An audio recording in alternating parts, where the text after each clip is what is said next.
Here's an unpopular opinion. Your self-care routine, where you lock yourself alone in your room and you fill yourself with carbs, alcohol, weed, whatever it is, it's not actually self-care. You're making yourself more alone and isolated.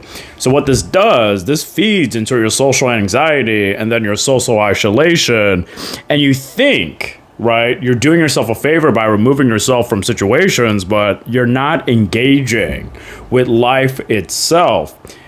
The problem is, once you're alone, isolated in your safe little bubble, you know what to expect. Nothing's going to trigger you. Nothing's going to go wrong. You're not going to feel awkward. You're not going to say a joke that maybe doesn't land. You don't have to deal with people not liking you. And you don't have to deal with people rejecting you, right? Before you remove yourself from that situation. It's very, very easy to fall into this lifelong pattern and not even realize what's happening. I'm going to mention myself here.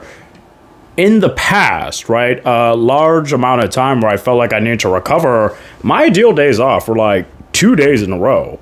In my first day, I would kind of call it a crash out day, right? I would just allow myself to just turn it all off, not engage with anyone. And then the next day, I'm ramping up for the rest of my work week. I'm, planning my schedule, planning my workouts, planning my diet, and that takes up the entire day. And then I perform for the rest of the week, crush it, and then do it all again.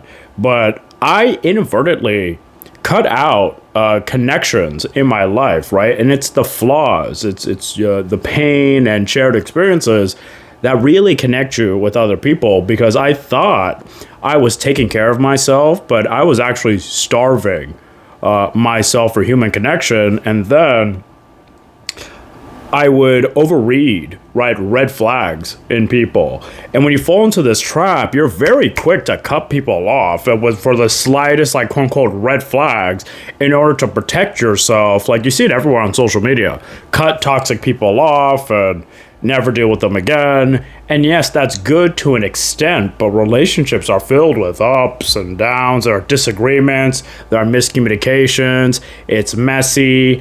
If you're willing to dip out at the smallest possible thing, you're not really engaging in life itself. You're building a fantasy on your own, and you look around and there's no one around you.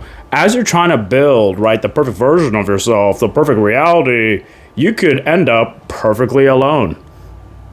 Something to think about.